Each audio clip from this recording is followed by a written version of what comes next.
გამარჯობა ყველას. წინა ვიდეოში გითხარით რომ რაღაც იდეები მაქვს ვიდეოებთან დაკავშირებით თქო და დღეს მინდა გელაპარაკოთ კანადაში მანქანის შეძენაზე და შენახვას. ეხლავე ვიტყვი თავიდანვე. რასაც ვიძახი ჩემი პირადი გამოცდილება, ჩემი შეხედულება, თქვენ ფულს რაც გინდათ ის უყავით. რამანქანაც ის გინდათ ის იყიდეთ, საერთოდ ნოიყიდეთ თუ გინდათ ვერც მაგით ვერ გააკვირვებთ კანადელებს. კანადაში მანქანის ყიდვა და შენახვა. ჩამოვედით თუ არა, მოკლედ, დაახლოებით 2 თვეში. Simpsoti BMW Alpina-ს ტიუნინგით ვიყიდე და ესე 6 თვის მერე J-კლასზე გადავჯექი ხა მაინც რა. არა, თითქმის 1 წელი მანქანა არ ყავდა.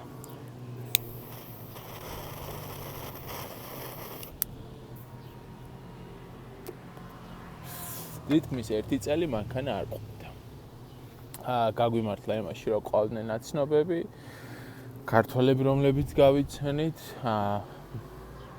13 წლის წინ არ იყო public transport, როგორ იქნება სახალხო ტრანსპორტი, ანუ ავტობუსი, მატარებელი, მეტრო განვითარებული, ეხლა არ არის და 13 წლის წინ ხო საერთოდ არ იყო რა და არ არის ისე რომ ანუ მაღაზიასთან ახლოს თუ ვერ ცხოვრობ, ცელოფნებით სიარულდეს. რუსთავში გამოვლილი მაქვს ეგ, მაგრამ ჩემი სახლის უკან იყო მაღაზიას და ბაზარის და არ იყო პრობლემა, მაგრამ 5, 6, 7, 10 ბლოკი რო გაქვს სასიარულო, ცოტა ძნელი არის. დავყავდით ხოლმე ქართველებს იმათი მანქანით, მაღაზია იყო ეს თუ საემიგრაციო ადვოკატი ასე შემდეგ. მადლობა სულ ყველას მართლა, იმიტომ რომ ვიცი რაც არის ეგ და რამდენს ნიშნავს, როცა ახალი ემიგრანტი ხარ.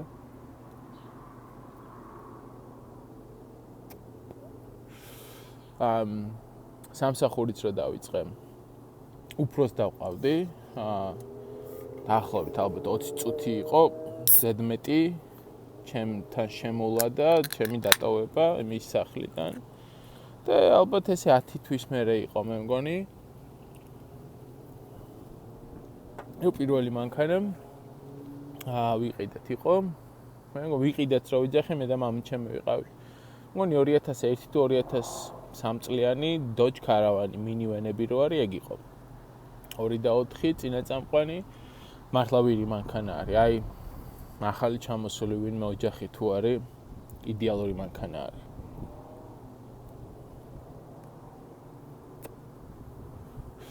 მე მყავდა Toyota Camry 2003 წლიანი, ანალოგიურად ვირი მანქანა, სავარაუდოდ დღესაც ვიღაც დადის იმ მანქანით. მე მყავდა დიდი ნახტომი იყო Porsche Cayenne. ბავშვობიდან ალბათ მამაჩემის მაკაცმა ალბათ 5 წლის ასაკში მაჩუქა. ესე მეტრანახევრიან კაბელზე რო იყო პულტით წითელი და ლურჯი კნოპკა რო ქონდა ლურჯი წინ წასვლა იყო, წითელი უკან წამოსვლა. რა კარგი ხმა იყო. 911 Porsche და Bosch-ს ვუძახდი და იმის მერე Porsche-ზე მაბოდებს, აი მართლა 5 წლის ასაკიდან. ჩემი ოცნების მანქანა იყო, მყავდა Cayenne. ზეკმა ყოფილი ვარ მაგ მანქანით. აი 2 წელიწადზე ცოტა დიდი ხანი მყავდა, არანაირი პრობლემა არ შემქნია მანქანასთან და ქაჯივით დავდიოდი მართლა. მე მყავდა ავარია მომივიდა მაგაზე, მე მყავდა 2007-იანი Passat-ი ძალიან ცოტა ხნით რამოდენიმე თვე, მე მყავდა 2007-იანი Jetta, 2020-ის იანვარში ვიყიდე 2019 წლიანი Jetta და ეხლა მყავს 2022 წლის Volkswagen Atlas Crossport. სულ ყველა მანქანასთან რაღაც ისტორიები მაქვს. ყველა მანქანა იმართლა Porsche 2007-იანი Jetta, მეორე Jetta და Atlas. აი 7 მანქანა ყავდა 13 წლის მანძილზე და ეს 4 მანქანა უაზროდ მიყვარს. აი მართლა რომ შევხედავ ხოლმე ამ მანქანას მევასება და რა ვქნა, არაფერი განსაკუთრებული არ არის, გემონებას არ უჩივი ვარ, მე ძალიან კარგად ვიკატავდი 911-992 მოდელით, GT 2RS-ით, მაგრამ რაც მყავს ძალიან მომწონს ეს მანქანა. სულ ყველა მანქანა იყო გადახდილი ქეშად, გარდა 20-ში რო ვიყიდე 2019-იანი ჯეტა. ის მანქანა იყო პირველი განმეორება ჩემი. ეგ იყო 8 წლის კანადაში ცხოვრების მერე. პატარა ისტორიებს მოგიყვებით. Porsche ან ვიცი რომ ყველას გვევასება ეს მანქანები რა, ანუ Porsche-ა, Mercedes-ია, BMW არის, Audi-ა თუ რაც არის, თუ Hellcat-ი არის, თუ Hellcat არის, თუ რაც არის, ყველას გვიყვარს. ამ მანქანის ყიდვა პრობლემა არ არის. გადახდა, გადაიხდი. პრობლემა არის შენახვა. მაგალითად Porsche-ზე სანამ ავარია მომივიდა და სერვისზე რომ მყავდა, ჯერ ზეთის შეცვლაში ვიხდიდი $600. Porsche Cayenne-ზე ზეთის შეცვლა ღირდა $600.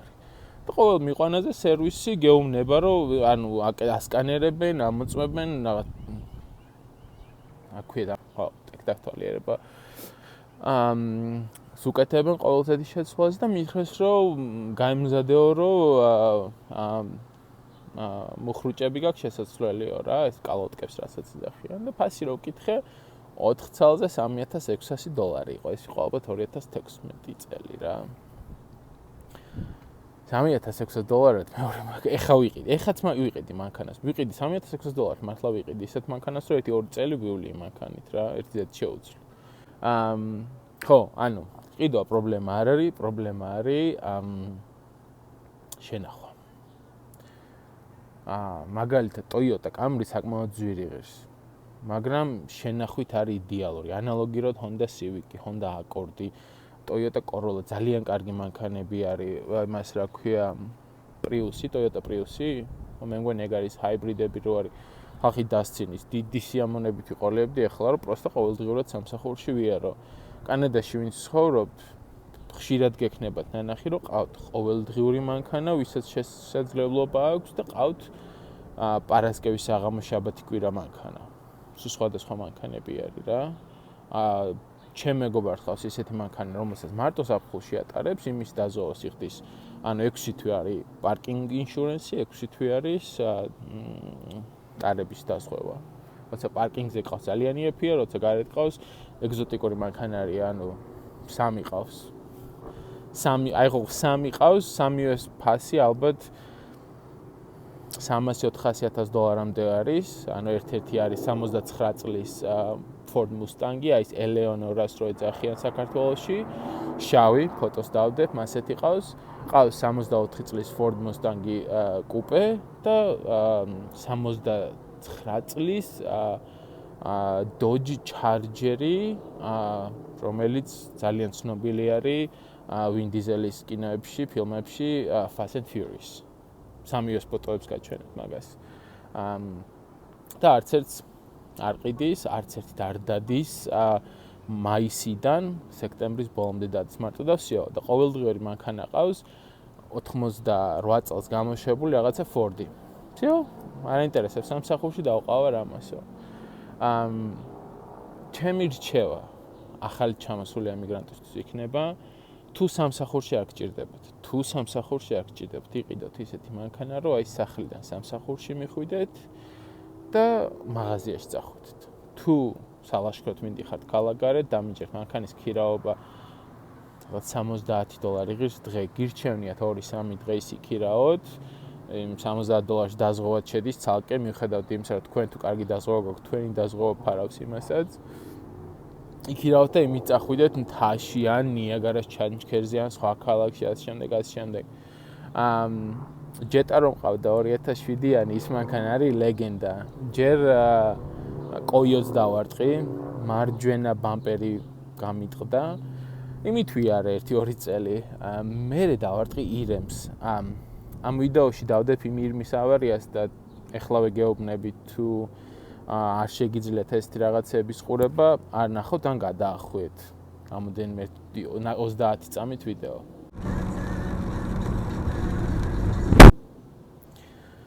ამირებს რომ დავარტყი, გავაჩერე, ან სამსახურში მივიდიოდი, გავაჩერე. და მეთქი, რავი, რაც არის ხვალ შევხედათ, ღამე იყო. მეორე, იმ დღისით დავქოქე, სახლში მივედი და მე თქვი რომ, ხო, 300,000 ქონდა გარბენი, გვერდზე შანგები ქონდა, ძველი იყო. ეგრო კლეიმი, ანუ დაზღვევაში და ამერიკა დავარია მომივიდა და ფული მომეცი თქო, მე თქვა, გადამიხდინენ, მაგას ქვია act of God, ანუ ღმერთის არ ვიცი როგორ ვთქვით თარგმნა ესე პირდაპირ ღმერთის აქციელი, როცა ცხოველს ურტყავ რა. იმიტომ რომ არ არის კონტროლირებადი ეგ. ხო და მაგას პატიობს დაზღვევა, მაგრამ წლების მერე მაინც გაიზრდებოდა და არ მიიღირდა, ანუ მანქანაში მქონდა გადახდილი $2,700 თუ არ ვცდები, 2,800. ხო და თქვი რომ სანამ სადმე არ გაჩერდება შუაგზაზე იქამდე ვატარებ თქო.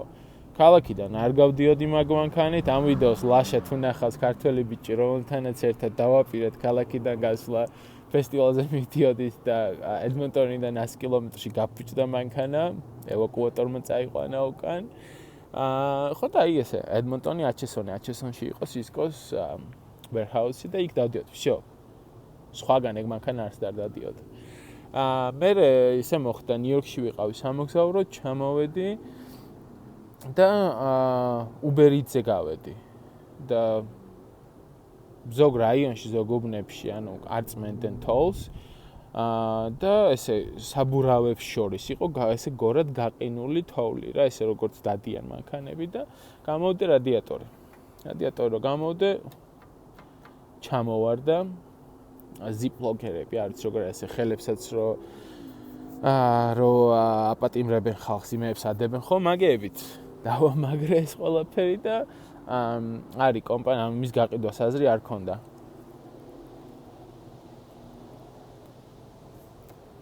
არის კომპანიები მოვლენ წაიყვანენ და რაღაც $300 არის საქველმოქმედო ვიღაცებს ურიცხა. ჩემ მეგობარმა ის რომელიცაც მუსტანგები ყავს და Dodge Charger გინდა თუ არა დადეო Facebook Market-ზე. კაი მეუთხარი, დადეო და $1,400 დაადეო 8-ში რო გაყიდო შენი რა მიდის კარგი თქო. 1,400-ში დავდე. მოდის ტიპი. ხო, და ანუ უკვე ახალი მანქანა მყავს. მაშინ თქვი რომ მინდა ისეთი მანქანა რომ თაში ვიარო თქო და წავედი 2019-იანი ჯეტა ვიყიდე 2020-ის იანვარში. მე მგონი 34,000 ქონდა გავლილი.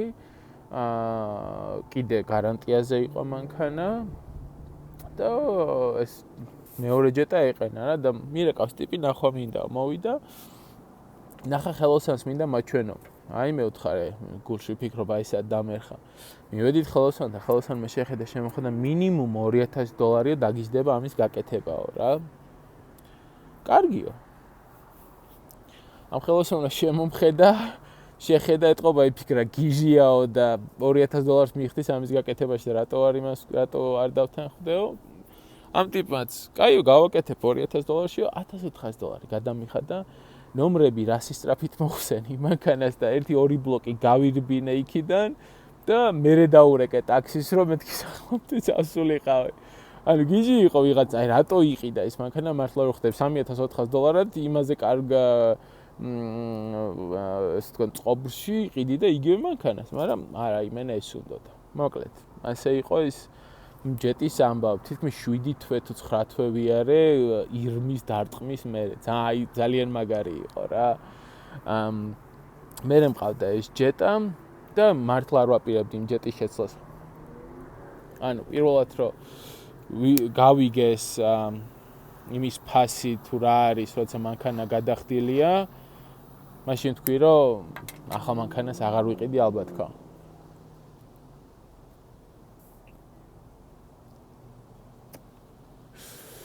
იყო COVID-ი 2022 იანვარში შესული ვარ ზეთის შესასვლელად Volkswagen-ში. ეს ის პერიოდი არის ჩიპების სიმცირე რო იყო. და მანქანებს, ანუ ახალ მანქანებს ძალიან ცოტას იღებდნენ რა. მომდის მესიჯის ზეთრო ცვლიდნენ. აქ დღეს პარასკევის აღამო არის და ესეთ ხმები თუ გესმით მანქანის ეს ნორმა არის. ყველას ის მანქანები გამოყავს გარეთ, რომელიც პარასკევის შაბათ კვირის არის. ხო და მომდის მესიჯი რომ ბატონო ლევანო თქვენ მანქანას ხომ არ მოგყიდით შევედი შიგნით მეთქი ანუ რას ვთავაზობთ ირმით ხო არ ვილი სამსახურში ან ლოსით არა ხო და ტრეიდინიო რა მანქანა მოგწონთ თუ გადავხედე ამათ რაც ყავდათ ეყენათ S2022-ის Atlas Crossport არის basic-ი აი არც ტყავის სალონი მაქვს არც moonroof-ი მაქვს ჩაოლებრივი ლუკიც არ მაქვს ერთადერთი მაქვს უკანა კამერა პარკინგის კამერა და სიდენიების გათბობა და ის რა ქვია ეკრანი სადაც ნუ Spotify-ის ტელეფონს და GPS ხმარობ ეგ არის всё basic-ი არის 47,000-მდე გამოვიდა თავის დავამატე კერამიკული დაფარვა, ceramic coating-ი დავამატე და დავამატე წინ 3 მმ-იანი დაცვის ფენა, რომელიც საჭირო, იმიტომ რომ ალბერტის პროვინციაში მარილს აყრიან, ყრიან ქვიშას ზამთარში და გაზაფხულზე ეს ქვიშის კენჭები აფუჭებენ მანქანას. წინ საქარე მინა მაქვს, სულ გაბზარული მაგის გამო. ხო და დაიწყეს ვაჭრობა $12,000. შანსი არ იყო 12-ად მიმეცა, იმიტომ რომ $18,300 მქონდა მე თვითონ იმ მანქანაზე დარჩენილი.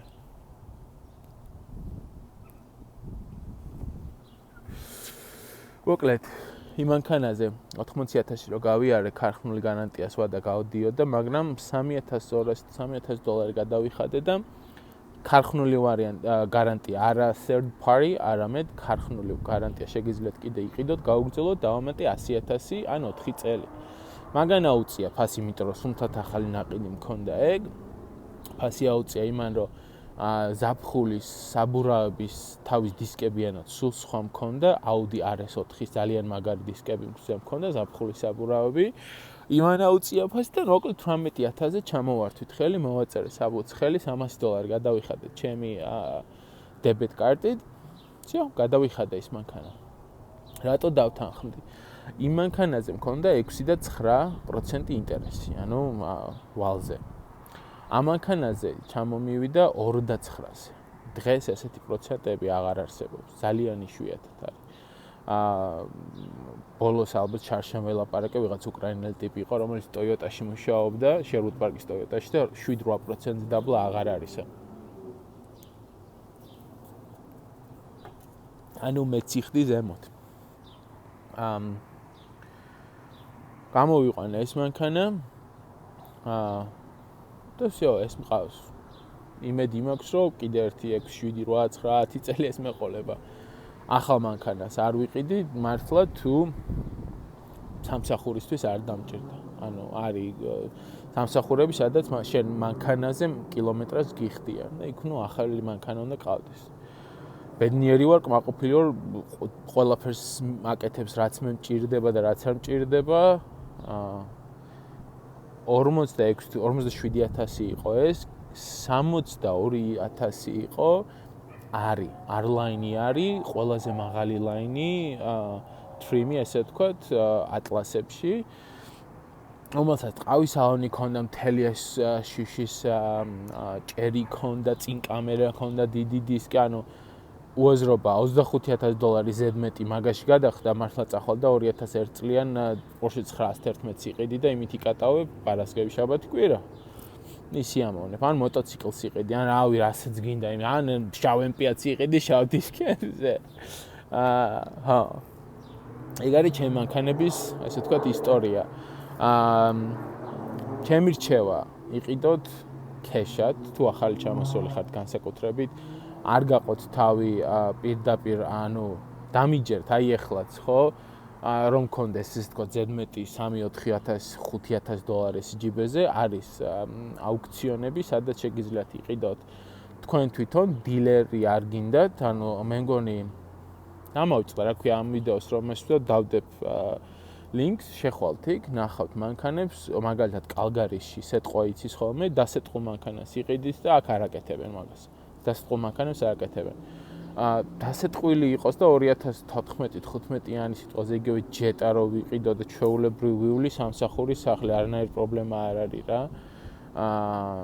ან მოხუცებულისგან უნდა იყიდეთ, მოხუცებულები ხო საერთოდ არ დადიან და პენსია რო აქვს კარგი, ესეთ ბივიკები ყავთ უმეტესად მაგათაღან.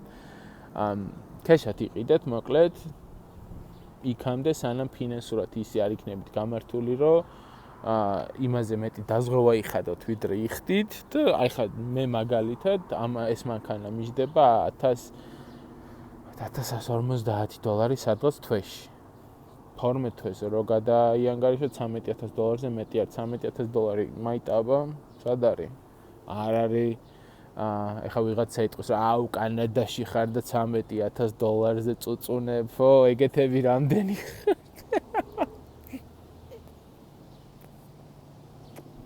ამ დროს ვინც არიანი მათ მეიციან ეგ 13,000 სუფთა როგორ მოდის ყოველ წელს და რა ძნელი არის. ეგ მაგარი გადაობა არის.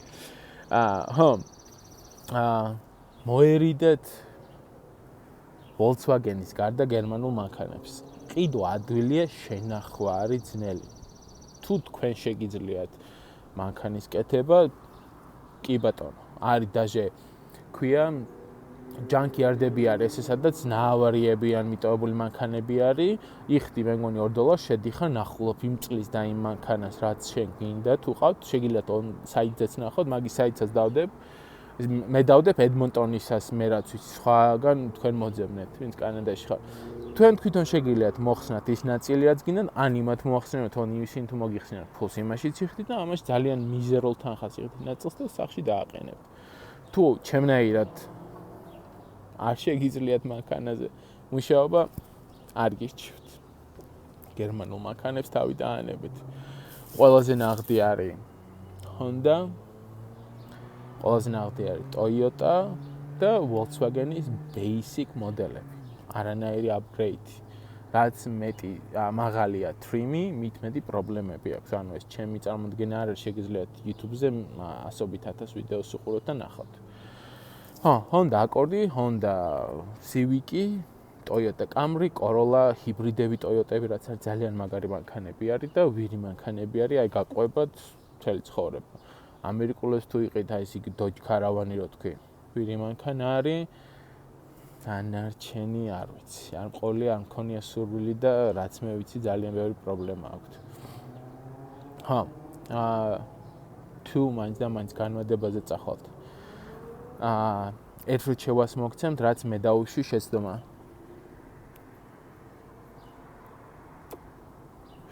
რამოდენიმე წლის წინ მე მგონი 14 სხვადასხვა დილერშიპს მივეცი ჩემი social insurance ნომერი, რომ კრედიტი შეემოწმებინათ რა და მანქანის ყიდვა მინდოდა მაშინ. ეს კრედიტს დაგიგდებთ სერიოზულად. ანუ თქვენი ბანკის ვებსაიტზე რო შეხვიდეთ, განა ტელეფონის apps-ზე, თქვენ აკაუნტზე, ოღონდ ბანკით. თითქმის ყველა ბანკს აქვს გაჩვენებთ თქვენ კრედიტ სკორი რამდენია. იცოდეთ ეგ რამდენი გაქვთ. იმიტომ რომ დილერშიპში რომ მიდიხართ, დილერშიპი რომ ბანკთან მიდის ეუბნება ვალი გვინდა სიტყვაზე ლევანისთვის, მანქანისთვის. შეიძლება ბანკმა მოისცეს 5%-ში. დილერშიპს კანონით და ლეგალურად შეუძლია პროცენტი დაამატოს. შეუძლია 7 გახადოს. აი პროსტა რა. მოგიგონებენ რომ 3 წლის წინ ტელეფონის 1 თვის გადახდა დაგავიწყდა და всё. თუ არ იცი, არ ვიცოდი, სანამ არ მითხრეს, თავს დაუქნევ და ვეტყოდი, ხო, დავაგვიანეთ თქო და ალბათ აი კრედიტ ისტორია გამიფიჭდა. არა, უთხარი ბანკის აბუთები მომეცით თქო. მერე ვაჭრობა. ჩაულებრივი ამბავი არის, ანუ დაამატებინეთ რაღაცეები, მანქანას თუ არ აქვს, აი ეს ზამთრის ბლოკი, რომელიც თაც უერთდება, რომ ზეთი არ გაიყინოს მანქანის ბლოკში, ეგ თუ არ უყენია დილერშიპს დააყენებინეთ, remote starter-ზე სახლიდან რო იქოქება მანქანა, მაგას დააყენებინეთ, ყველაფერზე ევაჭრეთ მოკლედ რა, ყველაფერი მოსული არის. თუ ღმერთ მანქანა და იმდენი გაქვთ, ან ისეთი სიტყვაზე line of credit-ი არის, რომელსაც შეგიძლია მინიმალური გადახდა $20 იხადო 30 წლის მანძილზე. და ინტერესი არ იწევა, მაგრამ თუ გაქვთ line of credit, სიტყვაზე დარწმუნდით, რომ ის დილერშიპი იმ მანქანას ქეშად მოყიდით, ოღონდ ეხლა რომ მიხვიდეთ ხვალ BMW-ში და Mercedes-ში და უთხრათ, რომ ახალი S-კლასი მინდა, ან ახალი M5 მინდა, არ მოყიდიან მანქანას. ჩემ მეგობარი შარშან მივიდა, American Express-ი აქვს, რომელიც 500,000-ზე მეტი, აი ეს ერთი გადახდით შეუძლია გადაიხადოს, უარი უთხრა BMW-მ. ანალოგიურად cash-ზე. ანუ არაო რა, ამ ჩემ მეგობარს უღირდა რომ American Express-ით გადაიხადა interest rate პროცენტი დაბალი აქვს Amex-ის გადასახდელად. თან პოინტებს დააგროვებდა ძალიან ბევრს, მაგრამ ახალ მანქანას ქეშად ძვირადღირებული ბრენდები Mercedes, BMW, Audi ასე შემდეგ არ მოყიდია. თუ ყიდულობს თქო Toyota-თან შეიძლება მოყიდონ.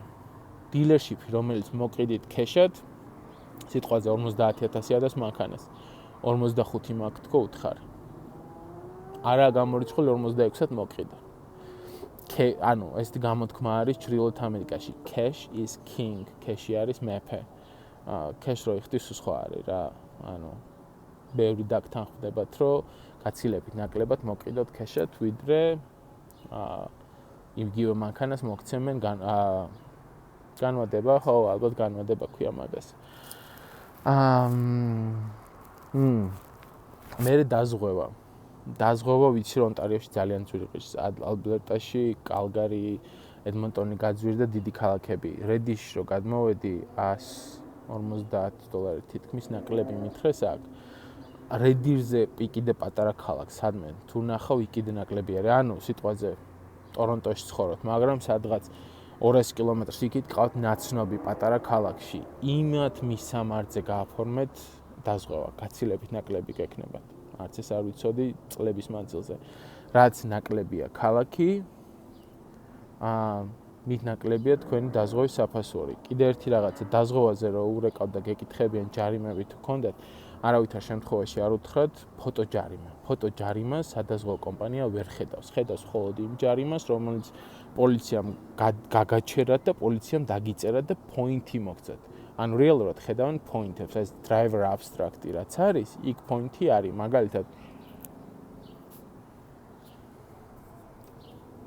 შარშან ხვედი არ მეკეთე, ძალიან შემთხვევით მოხდა, აქამდე სულ მიკეთია, მაგრამ აი მოხდა რა.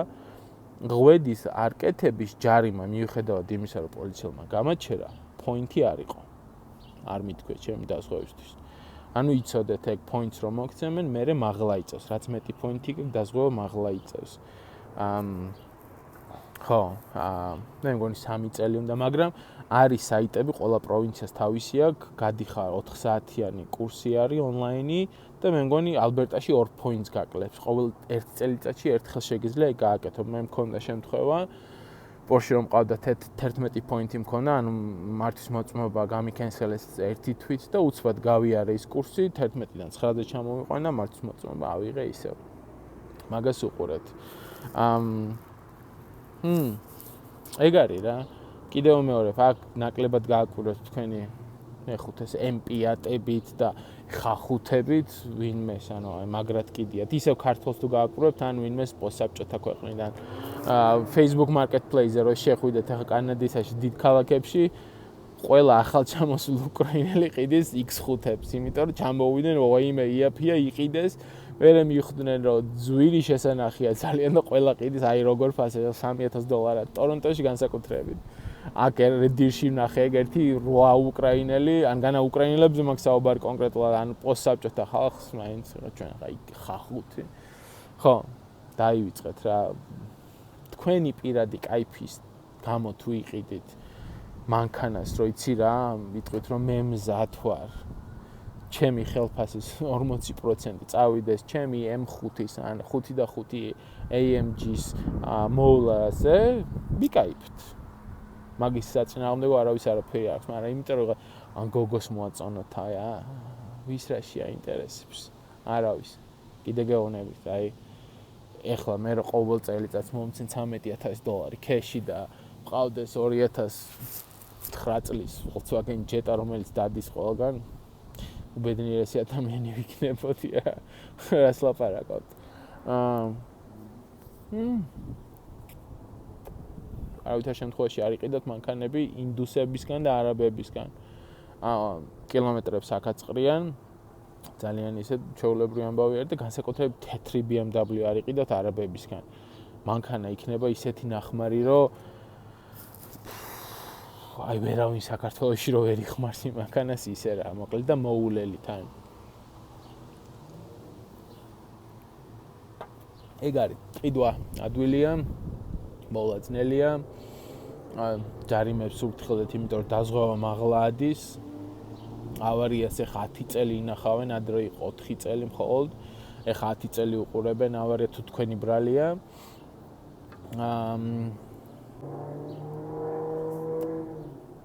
თუ სისწრაფე მაინც გიყვართ ალბერტაში ცხოვრობთ, ალბერტაში ლეგალურია რადარ დეტექტორები $300-მდე ღირს დააყენებთ წინ და გაჩვენებთ ყველაფერს, ანუ წინ თუ არის პოლიციელი, უკან თუ არის პოლიცია, ყველაფერს გაჩვენებთ და ნუ თავიდან აირიდებთ კამერებსაც გეუბნება სად არის. ყველაფერზე სანამ აი სიტყვა ზეთი ხა რედირში შეცვალე ზეთი $70 მეტი გადავიხადე ვიდრე ედმონტონში.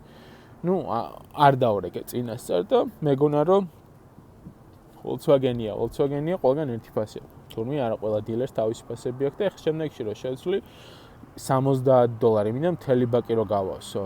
ნახევარი ბაკიც არ მინდა ედმონტონში რო ჩავიდე. ავდგები და წავალ ედმონტონში, ჩემ მეგობრებს ნახავ, თან ზედ შევცვლი, თან წამოვალ და მაინც $35 ნაკლები დამიჯდება, ვიდრე რედირში წასვლა. ახალი მანქანის მართლა ეს მუღამი არის გარანტია რა. მართლა დაიფარო სამე მოგივიდა დაურეკავ Volkswagen-ი Toyota ეტყვი მანქანა გაფუჭდა აქა და აქ ვარ ევაკუატორი მოგიყვანთ. სხვა თქვენი მანქანის ზომაწონა მანქანას ამას წაიყვანენ, გააკეთებენ, დაზღვევა ფარავს, დაგირეკავენ, მე მოიყვანეთ ეგ მანქანა, მიიყვან თქვენსაც გამოგატანენ. აი ეგ არის დასვენებული ხარ რა. მაგრამ თქვენზეა დამოკიდებული. ბევრი აქ ვინც ცხოვრობს, ნანახი გაქვთ 3-4-5 მილიონიანი სახლის წინ, რომ 98 წლის Honda Accord-ი დგას. ჩვეულებრივი ამბავია. შეიძლება გარეში, ფარეხში რა უყენიათ, ის სხვა ამბავია, მაგრამ ყოველ დღე სამსახურში რითი დადიან, ეგ ცალკე ამბავი არის. ეგ არის. წარმატებები ყველას. იმ მანქანის ყიდვაში რაც ოცნებად გაქვთ, მეც 911. მე ვინც აქეთკენ ხართ და რამე კითხვა გაქვთ მაგასთან დაკავშირებით, მოიწერეთ, გიპასუხებთ. ამ ვიდეოს დავამთავრებ ერთი ბრძენი ჩემი მეგობარი აშკენაზი ებრაელი სიტყვებით. მეგობარი მყავს, რომელსაც ედმონტონში დილერშიპი აქვს, ნახმარ მანქანებს ყიდის. ხო და აი რუსლან მე წლების წინ ვიყო ეს საუბარი, რუსლან მეთქი შენი ესე თქვათ ყოველდღიური მანქანა Mercedes-ია თქო. შაბათი კვირას მანქანა M3 ყავდა, ცოლს Lexus-ი ყავდა. აი შენი საყვარელი მანქანა რომელია ვერ გავიგე თქო რა და ეს შემომძრა და ლევონჩიკო, ჩემი საყვარელი მანქანა ის მანქანა, რომელიც გადახდილი არისო. ეხლა თქვენ დაფიქრდით დილერი რომ მაგას გეტყვით თქვენ უნდა იყიდოთ თუ არა განვადებით მანქანა. კიდევ მეორე თუ სამსახურში გჭირდებათ ქენით. თუ მაინც და მაინც გინდათ ქენით. ანუ ისე არ იყოს რა შე რო ყავსო, მყავს ქენი და სიამოვნებს, მაგრამ $13,000 ყოველ წელს რო ცალკე მქონდეს, უკეთესი იქნებოდა. თქვენი საქმისა თქვენი იცით რა მანქანას იყიდით, მე კიდევ გეტყვით რომ ეს ჩემი პირადი გამოცდილება იყო რა. წარმატებები.